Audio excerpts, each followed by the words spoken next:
Buenas tardes, Tefes en español. Bienvenidos. ¿Cómo andamos? Bien comidos, bien gastados, ¿verdad? Amén. Bueno, solamente las damas dicen amén. No. Sí, nadie dice amén, pero ahí andan el viernes muy bien en las ventas. Pero gracias a Dios estamos aquí, dándole gracias a Dios, reunidos para compartir la palabra del Señor. Si es tu primera vez aquí, yo soy Jorge. Yo tengo el placer de compartir una palabra contigo, los que se están viendo a través de las redes sociales. Gracias por acompañarnos. Y no sé ustedes, pero yo y mi familia y con varias gentes que he platicado, disfrutamos muchas semanas. Espero que ustedes también hayan disfrutado mucho de esta semana pasada con los niños en casa. Amén. Mi hija que vive en San Antonio vino. Ella ya es profesionista, ya trabaja, pero la tuvimos aquí por una semana y media. Gloria a Dios, teniendo 3 adultos en la casa.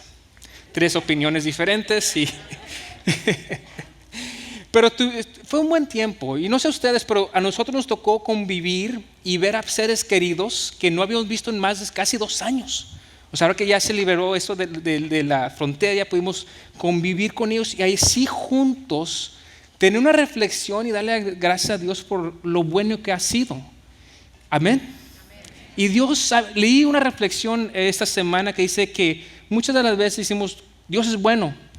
Y lo usamos como un verbo, o sea, Dios es bueno con nosotros, Dios es bueno así. Pero dice, en realidad, Dios no solamente es bueno, Dios es la definición de bueno. Piénsalo.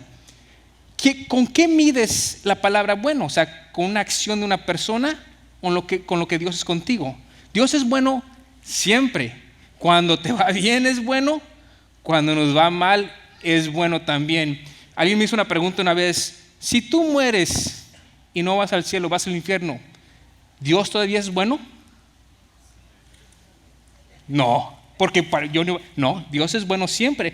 Así que gracias a Dios por este último año, por este tiempo con familia, y ahora sí ya viene el cambio de pavo a tamales y pozole. Amén. No crean que la camisa vacía es que no me cierra. 2 cenas y 2 platos en cada cena, gracias a Dios, el jueves. Y así debe ser, y mucho pay. Así que ya que cambiamos ahora el enfoque a este tiempo navideño, que es el tiempo de los más felices para nosotros cristianos creyentes. ¿Por qué? Porque nace el Salvador, porque nace Jesús, porque Dios envía a su Hijo a un mundo perdido en pecado, a un mundo oscuro, a rescatarnos de esto. Y no sé ustedes, pero ninguna otra religión puede reclamar esto, que un Dios, porque Jesús es Dios, sentado a la derecha del Padre, está ahí desde el comienzo del tiempo, bajó de su trono, nació como tú y como yo, se encarnó, se puso carne y hueso, creció, se crió como igual que nosotros como niños y tuvo un ministerio aquí en la tierra y luego fue sacrificado para el perdón de nuestros pecados. Por eso es que nos gozamos, por eso todo este mes van a ver en este lugar un gozo extremo, un poquito más. ¿Por qué? Porque viene el Salvador del mundo, viene a quitarnos, a salvarnos de un pecado. Romanos 3, 23 al 25 dice lo siguiente: pues todos hemos pecado, amén. Nadie puede alcanzar la meta gloriosa establecida por Dios. Sin embargo, la palabra sin embargo es poderosa en la Biblia. Cada vez que leas la palabra sin embargo, pon atención, que se te pelen los ojos. En su gracia, Dios gratuitamente nos hace justos a sus ojos por medio de Cristo Jesús, quien nos liberó del castigo de nuestros pecados. Pues Dios ofreció a Jesús como el sacrificio por el pecado. Las personas son declaradas justas a los ojos de Dios cuando creen que Jesús sacrificó su vida al derramar su sangre. No por otra razón, por el sacrificio de Jesús. No porque prendimos una vela, no porque hicimos suficientes cosas buenas, sino por el sacrificio de Jesús. Por lo que vamos a celebrar por las próximas 4 semanas. Por eso es que nos gozamos tantos. Y es un poquito morbo, pero nos gozamos tanto que nace un bebé para ser sacrificado en la cruz para nuestra salvación. Un poquito morbo, pero nos gozamos porque Él lo hizo gratuitamente y con una sonrisa en su rostro para que tú estuvieras aquí en este lugar en esta tarde. Hebreo 9:22 dice lo siguiente: de hecho, según la ley de Moisés, casi todo se purificaba con sangre, porque sin derramamiento de sangre no hay perdón. Tenía que hacer esto, se tenía que hacer. Dios le había dado unas leyes al pueblo de Israel cuando estaba en el desierto, y que llamaba cómo purificar comidas, cómo ser puros para venir a Él, a su presencia. Y muchas de ellas requerían un derramamiento de sangre, un sacrificio de un cordero limpio, sin mancha. Gracias a Dios y gracias por su misericordia, tú y yo no tenemos que hacer esto ya, a menos que vamos a hacer un guisado de cabrito. Gracias a Dios, Jesús fue el último y el único sacrificio limpio y puro. No había nada más. Y tenía que ser así, porque así lo escribió Dios y así lo vino a cumplir Jesús. La ley exigía sangre para el perdón, para expiar el pecado. Tú y yo ya no requerimos esos. No requerimos nada de eso, porque Dios haya sido bueno y misericordioso con el que envió a su Hijo para que no tengamos que derramar más sangre, más que la sangre que fue derramada en ese día en la cruz. Romanos 10, de 9 al 10 dice lo siguiente: que si confiesas con tu boca que Jesús es el Señor y crees con tu corazón que Dios lo levantó de entre los muertos, serás salvo. Porque con el corazón se cree para ser justificado, pero con la boca se confiesa para ser salvo. Cuando aceptamos a Jesús como Dios y Salvador, con nuestros labios y con nuestro corazón, somos limpios. Nos da una vida eterna. Nos limpia de nuestros pecados. Ya no más tenemos que buscar un sacrificio. Y se lo puedo decir claramente, porque muchos vienen de una iglesia más tradicional como yo, no hay una penitencia que pagar. Ya es gratis el perdón por lo que hizo Él en la cruz en ese día. Él arroja, dice, de acuerdo a Salmo, dice que arroja tu pecado del este hasta el oeste. ¿Qué tan lejos está el este hasta el oeste? Es una infinidad, porque Dios no trabaja con la física humana. Él arroja tu pecado del este, se olvida de él hasta el oeste, sin recordarlo, porque en Isaías 1:18 dice lo siguiente, el Señor profetizando a través de Isaías: vengan, pongamos las cosas en claro, dice el Señor. ¿Son sus pecados como escarlata? Quedarán blancos como la nieve. ¿Son como la púrpura? Quedarán como la lana. Dios te promete que Él te limpiará a base de la sangre de Jesús. Se contradice un poco, ¿cómo la sangre puede limpiarme a mí? Pues así es, porque Dios no trabaja con la física humana. Él trabaja con algo mucho más grande. Sus pensamientos son más grandes que los tuyos y los míos.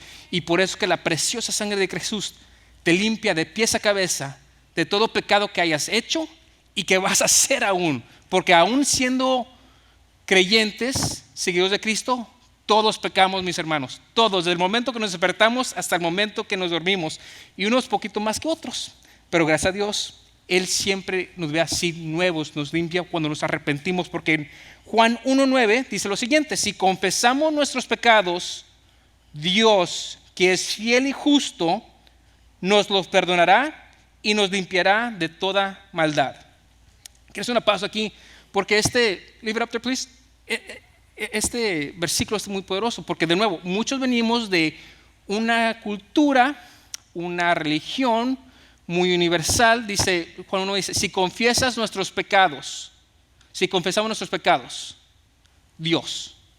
¿A quién estamos confesando nuestros pecados? A Dios. No hay otra manera de hacer esto. De nuevo, no hay una penitencia, no hay un tipo de pago que tienes que hacer. El pago ya fue hecho. Le estamos comunicando a Dios nuestros pecados. Y cuando le comunicamos, le traemos nuestras fallas a Él con un corazón contrito, con un corazón sincero, con arrepentimiento, dice Él que en su fidelidad nos los perdonará y nos limpiará de toda maldad. Dios no perdona como tú perdonas, como yo perdono y como perdona el mundo. Cuando Dios perdona, Él perdona y se olvida de todo. Se olvida de lo que has hecho y no te hace culpable más. Por más que quieramos, y esa es una realidad que me di cuenta estas últimas semanas, por más que quieramos, y yo me he equivocado porque he dicho esto, y lo admito aquí enfrente de ustedes, yo no puedo amar como Jesús, yo no puedo perdonar como Jesús, y yo no puedo ser como Jesús. ¿Saben por qué? Porque soy un humano débil, un humano que no puede hacer esto. Lo que puedo hacer y lo que puedes hacer tú es dejar que Dios ame a través de ti, dejar que Jesús ame a través de ti y que dejar que Jesús perdone a través de ti. Esa es la clave. Pero para eso tienes que no estorbar. No es parte de mi prédica, pero es algo que sinceramente tengo que compartir con ustedes, porque muchas de las veces yo he compartido eso. Hay que amar. No podemos ser como Jesús, pero lo que podemos hacer es dejar que Él obre a través de nosotros. Hebreos 8:12 dice lo siguiente, dice el Señor: yo los perdonaré de sus iniquidades y nunca más me acordaré de sus pecados. Él promete eso. Eres perdonado y se acabó. No hay cuenta. Quedó el saldo pagado. No es como nosotros cuando a veces se enojan con sus maridos y dicen, bueno, te perdono si acaso me debes una bolsa o me debes una cena. Y los maridos que dicen, te perdono, pero bueno, no es como seguir. Vengan al grupo de varones, hablamos de esas cosas. Ya más, con más confianza. Pero de eso quiero hablar hoy. Es el tema de hoy. Todo esto llegó para llegar aquí a este tema. Es el tema de la culpa, de la culpabilidad, remordimiento, vergüenza, como quieras ponerla. Pero básicamente es una cosa que te detiene en tu caminar. Es una bacteria, es una enfermedad entre creyentes, incluso creyentes de mucho tiempo, que te impiden acercarte a Dios, te detienen tu caminar, desarrollar tu ministerio, y eso te impide cumplir tu propósito celestial en Cristo Jesús. Esa culpa, ese arrepentimiento, esa cosa que arrastramos todas nuestras vidas. Y a lo mejor hay muchos que conocen la Escritura, saben que Dios te perdona, que te salva, que no debe haber esto, pero aún así caminamos con esto. No tengo la escritura aquí, pero en Génesis 3 vemos la historia, vemos la caída de Adán y Eva. Dios crea a Adán al comienzo de los tiempos, lo pone en un paraíso, el jardín de Edén. Después crea a Eva de una costilla de él, y ellos viven en el jardín de Edén, felices. Tienen mayordomos sobre los animales, tienen fruta frescas, aguas frescas, es un paraíso. Y en el comienzo del capítulo 3 vemos que dice que la serpiente, que era muy, muy audaz, se le acerca a Eva y le hace una pregunta para engañarla. Dice, oye, Eva, así dice, no dice así en la Biblia, pero dice, oye, Eva, dice, ¿es cierto que Dios no te deja comer de ninguno de los árboles? Y Eva le contesta y dice, no. Dice, podemos comer de todos los árboles menos el que está en el centro, porque si comemos de él, moriremos. Así que la serpiente dice, no es cierto, no vas a morir si comes de él. Eva come de la fruta. Un poquito tiempo después, Adán come de la fruta. Dice la palabra que después, al momento de comer de la fruta, se van y se esconden porque se dieron cuenta de su desnudez. Sí, la palabra dice que cuando vino Dios a hablar con ellos, ellos salieron con unas hojas de higuera para tapar su desnudez. Dios los expulsa del jardín de Edén, y es cuando nace el pecado original, que es el Adán y Eva, la desobediencia a Dios. Pero todo esto lo he leído mucho y la leí esta semana y lo he leído por pasada, pero Génesis 3:22 me llamó mucho la atención. Si lo pueden poner, Génesis 3:22 dice lo siguiente. ¿Ok? Génesis 3:22 dice lo siguiente: y el Señor Dios hizo ropa de pieles de animales para Adán y su esposa. El Señor Dios hizo ropa de pieles para Adán y su esposa. El pecado fue la desobediencia, y por esa desobediencia creció ese arrepentimiento, esa culpa, esa vergüenza de la desnudez. ellos trataron de tapar su vergüenza, su desnudez, pero no les funcionó. Dios, miren la misericordia de Dios, después de desobedecerlo, después de fallarle a Él, incluso sacándolos del jardín, Él les cubrió su vergüenza. Él les cubrió su culpa. ¿Cuántos cristianos, cuántos creyentes, cuántos de ustedes están caminando ahorita con hojas de higuera? Y no lo digo para apuntar dedo, porque yo he estado ahí. Muchos hemos estado ahí, cubriendo nuestro pecado o nuestra vergüenza de nuestras propias fuerzas con hojas de higuera, tratando de taparnos y tratando de hacer cosas suficientes para tapar aquella cosa donde le fallamos a Dios. 2 Corintios 7:10 dice lo siguiente: pues la clase de tristeza que Dios desea que suframos nos aleja del pecado y trae como resultado salvación. No hay que lamentarse por esa tristeza, pero la tristeza del mundo, a la cual le falta arrepentimiento, resulta de la muerte espiritual. Hay dos tipos de vergüenza, de culpa, de culpabilidad que quiero hablar esta tarde, quiero compartir con ustedes. La primera es una culpa buena, es un remordimiento bueno. Es la misma culpa que sentimos cuando venimos a Dios por primera vez. Sabemos que hemos fallado, sabemos que necesitamos reconciliarnos con nuestro Salvador, sabemos que necesitamos algo más de Él, y nos da un corazón contrito, nos da un corazón blando, suave para recibir su perdón. Nos lleva al arrepentimiento. Esa culpa es culpa buena, porque puedes recibir la salvación, puedes recibir el perdón, podemos recibir la vida eterna que nos llevó ahí al arrepentimiento, y decir: yo he hecho todo esto en el pasado, pero ahora que estoy en Cristo, ahora que lo acepto como Dios Salvador, soy una persona nueva. La segunda culpa es la culpa que no podemos aceptar ese perdón. Es una culpa donde nosotros tenemos que obrar de nuestra propia fuerza para recibir perdón. La palabra de Dios dice que es perdonado, pero dices: no, a lo mejor yo tengo que hacer más. No, a lo mejor, muchos decimos: tengo que hacer más, suficientes actos buenos, ir a la iglesia cada domingo, ponerme de rodillas por 3 horas. Y tengo que hacer yo algo más para obtener ese perdón de Dios, cuando Dios te perdonó el momento que lo aceptaste como Dios y Salvador. Esa es la culpa. La culpa buena te lleva a una nueva vida. La culpa buena te trae una transformación a ti, a tu familia, a ti mismo, porque empiezas a caminar diferente, porque entiendes que aunque no merecido, fuiste perdonado y la valoras el perdón, la atesoras y sabes que lo que tienes que hacer, honrar a tu Padre con tu vida y hallar tu propósito eterno. Esta culpa te da un propósito en su reino y te da liberación verdadera. ¿Por qué? Porque todo lo viejo ha pasado y ahora eres un hombre nuevo, eres una persona nueva. La segunda culpa que dice, a lo mejor dice ahí la palabra que soy perdonado, pero yo tengo que hacer algo para obtenerla, es la misma culpa que te encadena de tu pasado, porque estás tratando de quitarte ese pasado cuando ese pasado ya no existe espiritualmente. Esa culpa extingue la llama que Dios ha depositado en ti.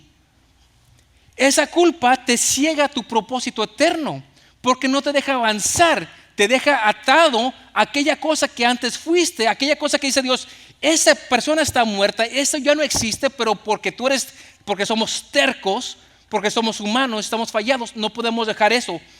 Y nos deja estancados. Nos deja estancados de no poder crecer y acercarnos más al Señor, porque sabemos que Él es tan santo, que nosotros somos tan sucios que no podemos avanzar en ese proceso. Hay una cosa que sucede cuando no aceptamos el perdón de Dios verdaderamente. Cuando aún seguimos culpándonos porque no somos suficientemente buenos, porque no tengo que hacer esto para llegar hasta allá. Y escucha muy claro esto: tú estás poniendo la justicia tuya sobre la justicia de Dios. La palabra dice que Dios es el único juez de nosotros. No podemos juzgar. Pero el momento que tú pones esas restricciones, dice, a lo mejor me van a decir en la iglesia que soy perdonado, pero yo tengo que hacer más. Estás poniendo tu justicia sobre la justicia de Dios. Él te dice en tu palabra que la sangre de Cristo ya te limpió como la nieve. Que eres una ovejita blanquita. Pero en el espejo sigues viendo las manchas que te hacen falta. Y una cosa que sucede cuando haces esto, cuando no aceptas el perdón completo de Cristo, estás haciendo de tu pasado un ídolo. Porque estás idolizando aquello que has hecho. Sigues adorándolo sin querer, sin saber que lo estás adorando. Estás dejando que aquella cosa sea más poderosa que el perdón del Dios viviente, del perdón del creador del universo. Eso te detiene tu caminar. Me ha tocado, yo tengo el beneficio, la honra de hablar con muchos de ustedes en grupos pequeños, en los pasillos, aquí en la iglesia, fuera de la iglesia. Y de vez en cuando me topo a gente que a lo mejor está aquí, pero la verdad no se ha conectado con la congregación, con el cuerpo. Y sin preguntar, muchas veces sale el tema de servir o de unirse a un grupo pequeño. O no sé, venir hasta a las noches de oración, al Ra, muchas cosas. Hay muchas actividades donde se puede reunir, aquí en Tefes, donde te puedes reunir y ser parte de la congregación o unirte un poquito más, ¿verdad?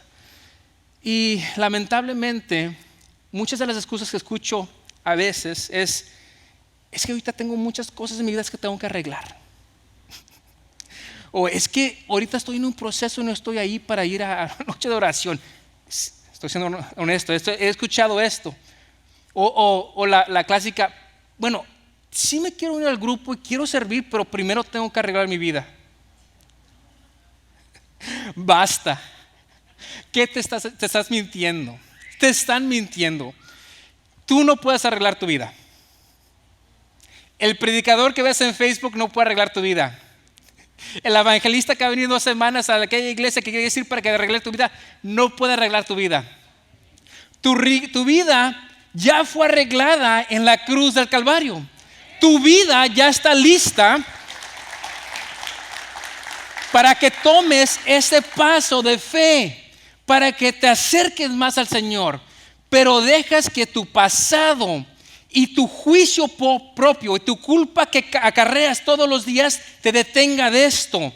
Estás en un pozo acompañado de vergüenza y de culpa y de remordimiento cuando a la mano derecha tienes un elevador y a la mano izquierda tienes una escalera. Es tiempo, iglesia, de salir de ese pozo.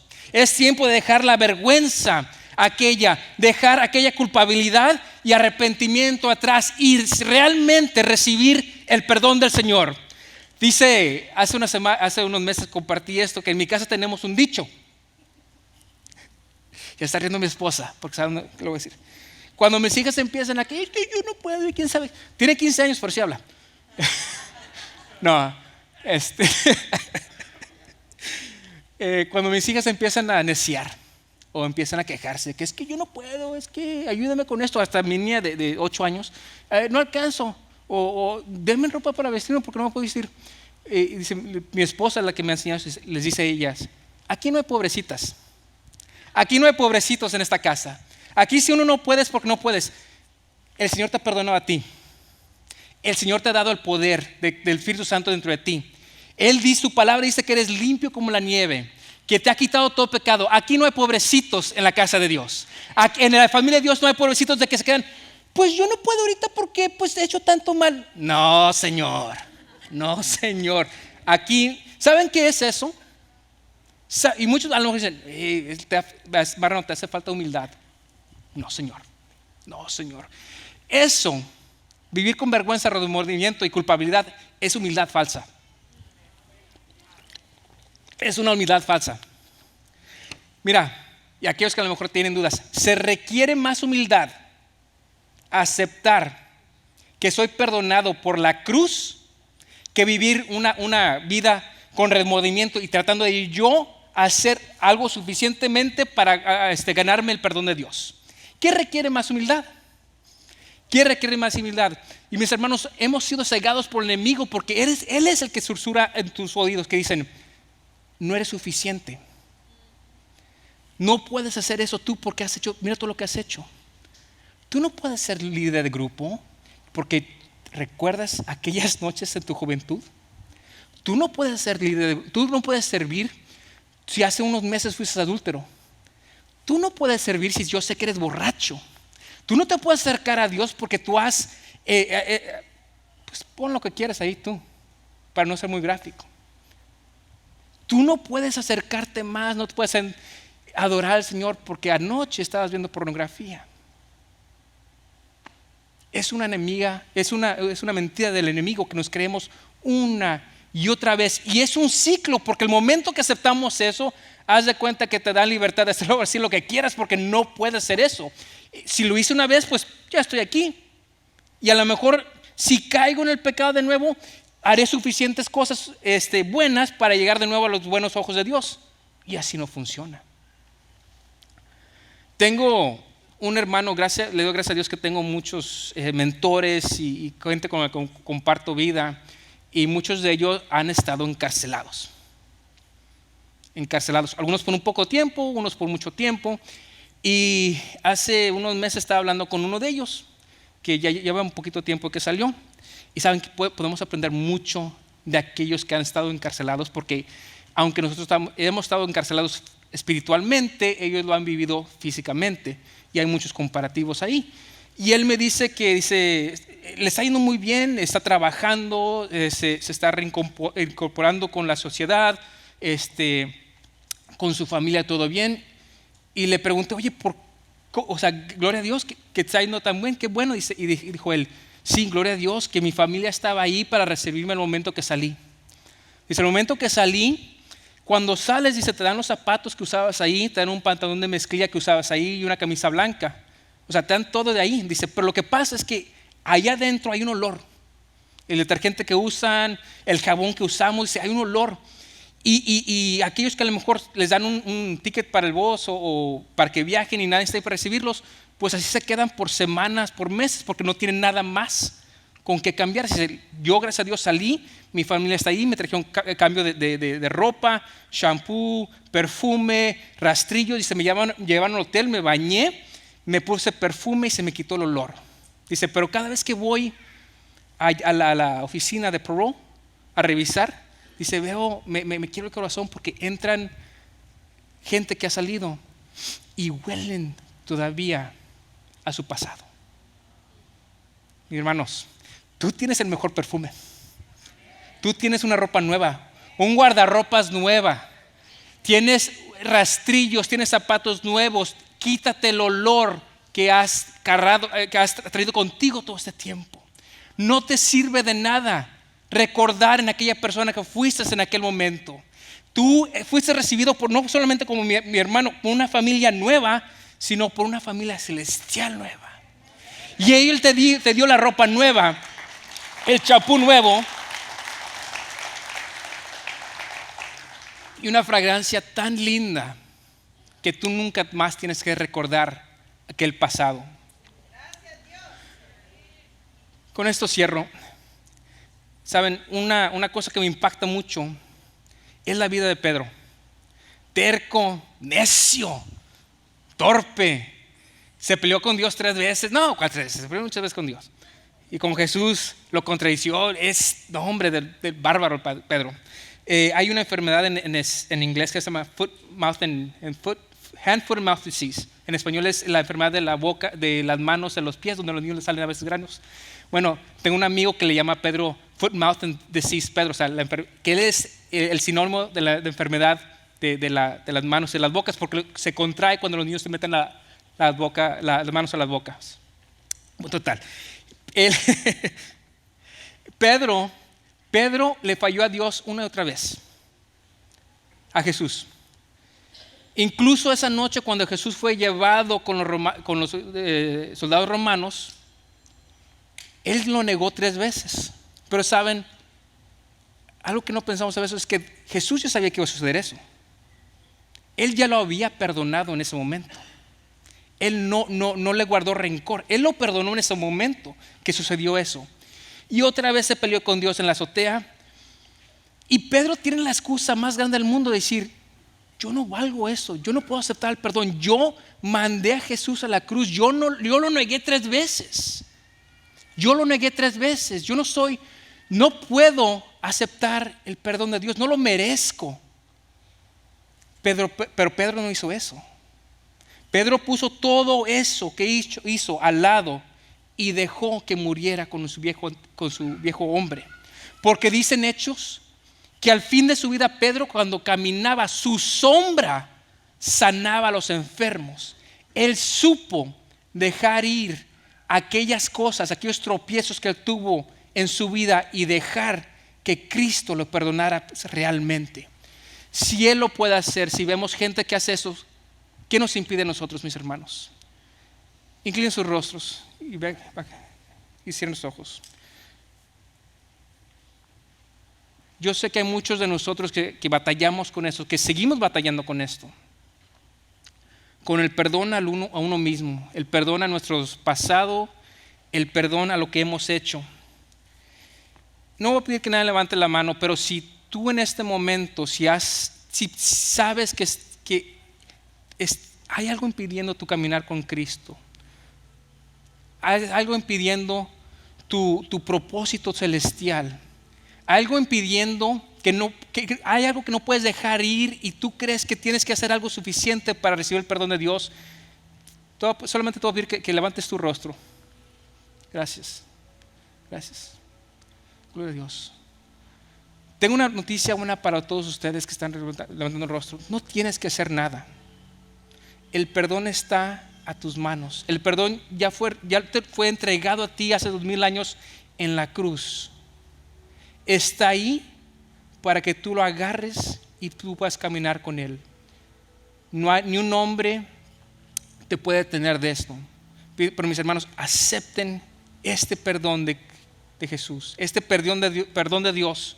Recíbelo y nunca más mira atrás. Señor, te damos gracias esta tarde, Señor. Te doy gracias por esos corazones contrictos, Señor. Esos corazones que están dejando esas esclavitudes, esas cadenas, Señor, de su pasado atrás. Señor, ministra sus corazones. Hazlos ver, Señor, que ya son perdonados. Ya son llamados, Señor. Ya son blancos como la nieve, blancos como las ovejas, Señor. Dales un corazón que reciban tu palabra, Señor, no solamente con sus ojos, pero con su espíritu. Libera sus corazones de este pasado, de esas cosas que no dejan que caminen más cercano contigo, Señor. Y así que hayan su propósito eterno. En el nombre de Cristo Jesús. Amén. Les voy a pedir que mantengan sus ojos cerrados y sus rostros inclinados. Y quiero hablar con aquellos que a lo mejor entraron esta tarde y de su saber nunca han aceptado a Jesús como Dios y Salvador. A lo mejor llegaste aquí solamente buscando algo más, sabiendo que necesitas arrepentirte, necesitas que aceptar que estamos fallidos, que necesitamos que reconciliarnos con Dios, que necesitamos que venir a Él y entregarles, hacerlo Dios y Señor de nuestras vidas. Si estás aquí y de tu conocimiento nunca has recibido a Cristo Jesús, o quizás lo has recibido pero por una razón u otra te alejaste de Él, en este momento, con los ojos cerrados y los rostros inclinados, voy a pedir que levantes tu mano si quieres recibir a Cristo Jesús por primera vez o quieres reconciliarte. Gracias, mi hermano, Dios te bendiga. Gracias, Dios te bendiga. Gracias, Dios te bendiga. Pueden bajar sus manos. Voy a repetir una oración, voy a decir una oración. Por favor, repítanlo conmigo. Y aquellos que levantaron la mano en este momento, cuando lo digan, quiero que no solamente lo digan con sus labios, como dice en Romanos 10, sino que lo acepten en su corazón. Y que así caminar de hoy en adelante de la mano de Cristo Jesús, y también igual recibir ese perdón que Él te ofrece en esta tarde. Todos repitan: Padre Dios, te doy gracias por Cristo que murió por mí. En esta tarde te acepto como mi Dios y Salvador. Me rindo a ti. Entra a mi corazón, borra todas mis faltas. De este día adelante soy una creación nueva y por esta confesión de fe soy nuevo. Cristo vive en mí. El cielo es mi casa eterna. Te damos gracias en el nombre de Cristo Jesús. Amén y amén.